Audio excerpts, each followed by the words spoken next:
Hassan Baiker ja Cenk Yilmaz on mõlemale Ühendkuningriigi sisenemine keelatud. Kas sa teadsid, et nad on U- ja õe- või vennapoeg? Huvitav fakt. Ja kuigi ma ei poolda kellegi keelustamist, arvan ma, et sõnavabadus peakski olema sõnavabadus ning inimestel peaks olema lubatud riikidesse siseneda ja neist lahkuda. Selles on midagi natuke head ka ja me jõuame selleni kohe. Aga vaatame kõigepealt, kuidas üldse teada saadi, et nad keelustati, mis on hullumeelne. Ühendkuningriik on tõesti täielikult langenud, aga võib-olla, kui nad juba langevad, siis vähemalt võtavad nad endaga kaasa ka maailma kurjused, nagu Hassan Baiker. Vaatame. Lugupeetud Hassan Doan Piker, teie Ühendkuningriigi ETA on tühistatud.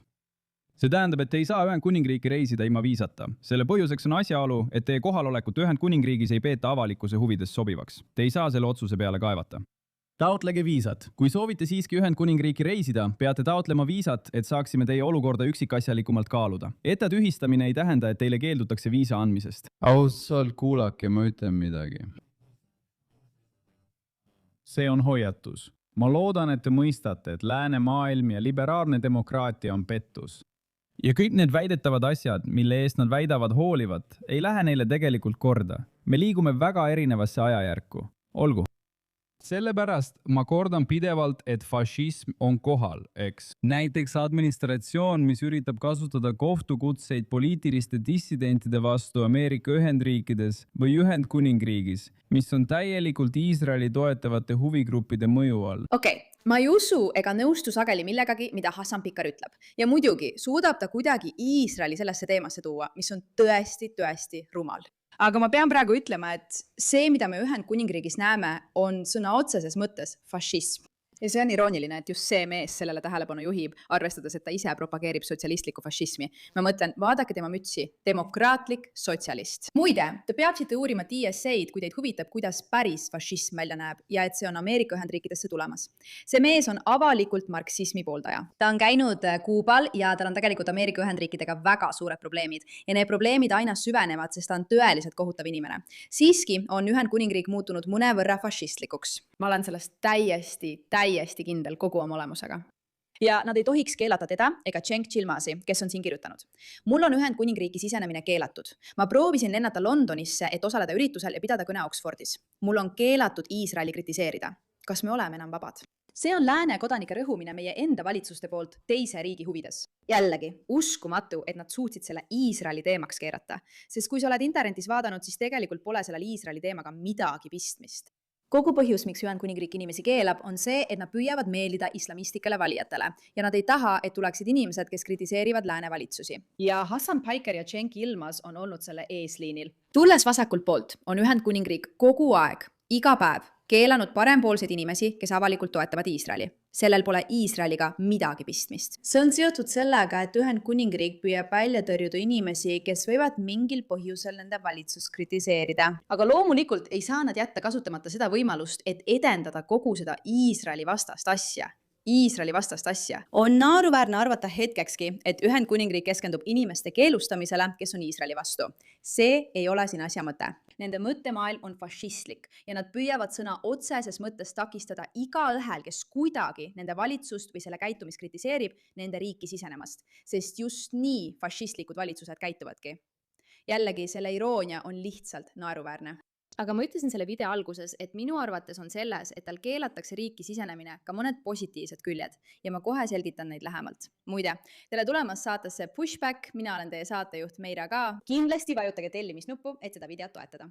Kui sa usud, et tuleb vastu astuda sellele hullusele, mida me näeme, lääne ülevõtmisele vasakult paremalt või kõikvõimalike erinevate äärmuslaste, islamistide, Hiina, Venemaa poolt, siis see on tõesti hullumeelne ja meil on sellest küllalt. Seega me astume vastu. Ja kui sa oled nõus, et see peab juhtuma, siis tere tulemast, sa oled leidnud oma inimesed. Aga mis on selle juures hea? Ausalt öeldes arvan ma, et see ongi selle ümber tekkinud vastuolulisus. See tähendab, et Hassan Baiker saab nüüd selle teema ümber veelgi kuulsamaks. Ja miks ma ütlen, et see on hea, sest ma arvan, et inimesed peavad mõistma, kui ohtlik see mees tegelikult on. pea meeles, see mees on noorte seas striimer, mis tähendab, et ta imbub noorte meeste sekka üle kogu maailma ja mõjutab neid oma hullumeelsete ideoloogiatega. Ja see pole esimene skandaal, millega ta silmitsi seisab. Ta on sattunud nii paljudesse skandaalidesse omaenda tegude tõttu. Ja ma räägin sellest, kuidas ta on otseülekandes oma koera elektrilöödiga piinanud, öelnud hullumeelseid asju, õhutanud vägivalda valitsuse liikmete vastu.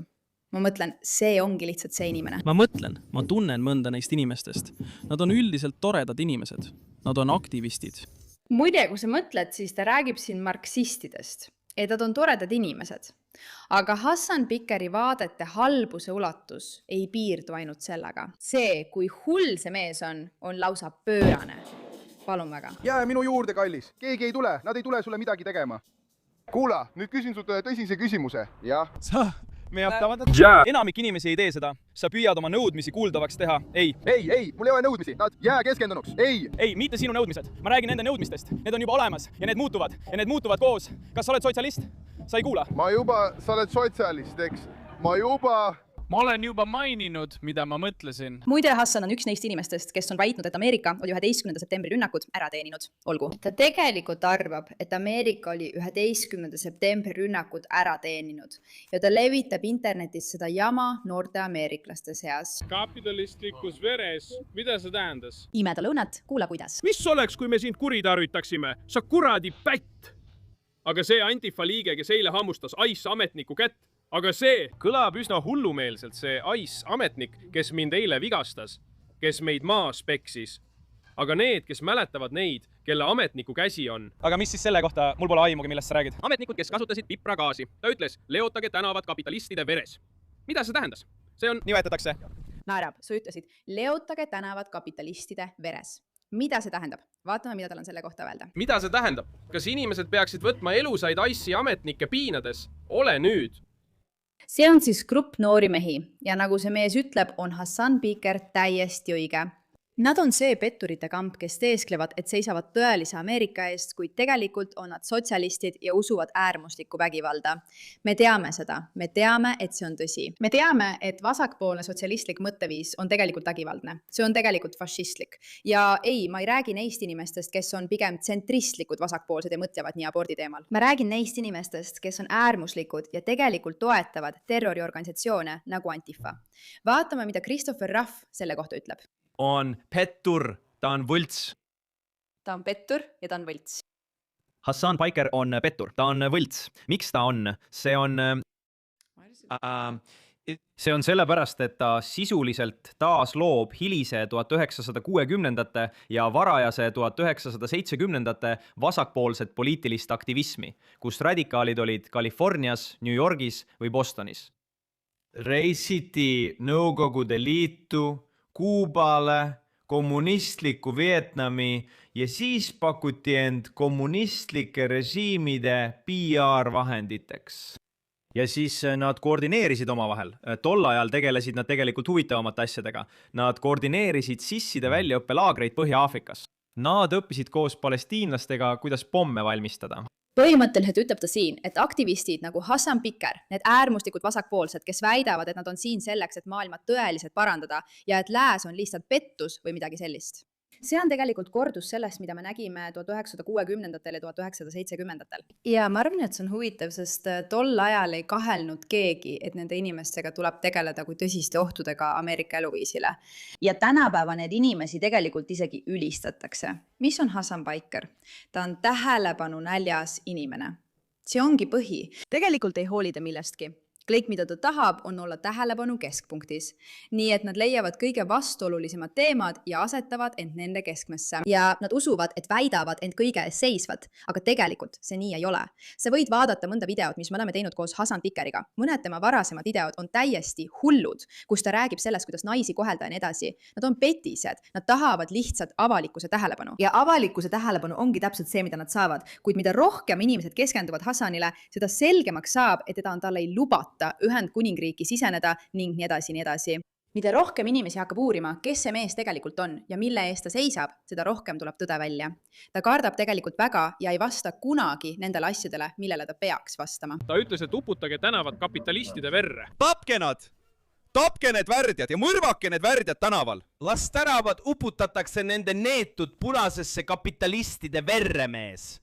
Ma tahan lihtsalt, et sa mõistaksid, et ta teeb otseülekannet noortele meestele, normaliseerides sellist vestlust ja sellist käitumist. Minu jaoks on see täiesti psühhootiline. Jällegi, ma ei usu, et inimesi peaks keelama Ühendkuningriiki sisenemast, aga ma arvan, et kurjategijad peaksid vanglas olema. Ja ma tõesti arvan, et inimesed, kes aktiivselt õhutavad lägivallale, mitte nii, nagu Ühendkuningriik väidab või nagu juhtus Belgias, kus väideti, et mees ütles midagi rassistlikku ja seetõttu võiks keegi seda tõlgendada rassistlikuna.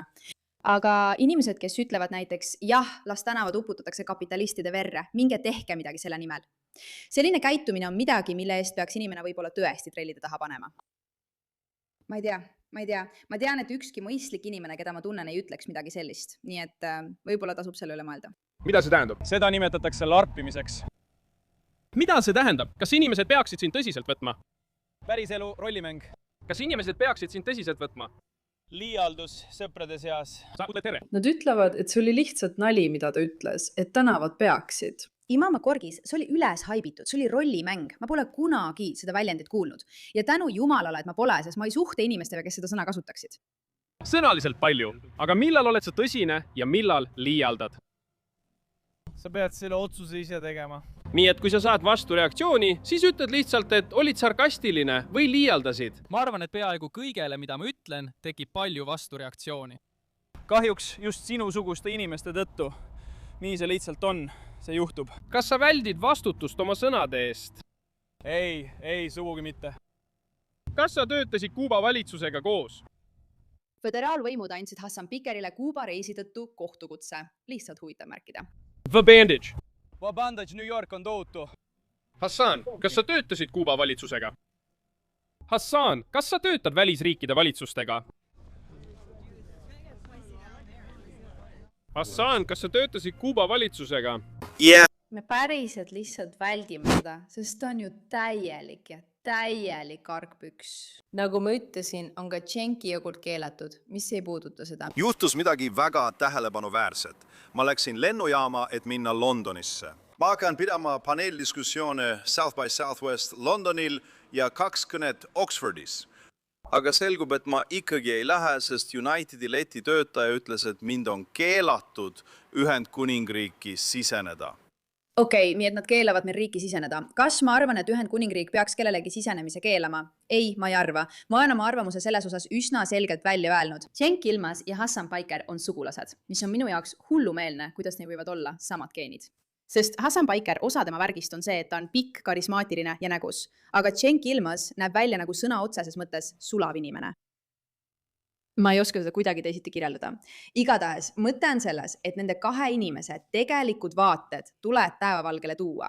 Nad lihtsalt peavad. Ja loodame, et see vaidlus, mille kohta nad ütlevad, et see on kõik Iisraeli kohta, võimaldab inimestel tegelikult näha seda sellisena, nagu see on.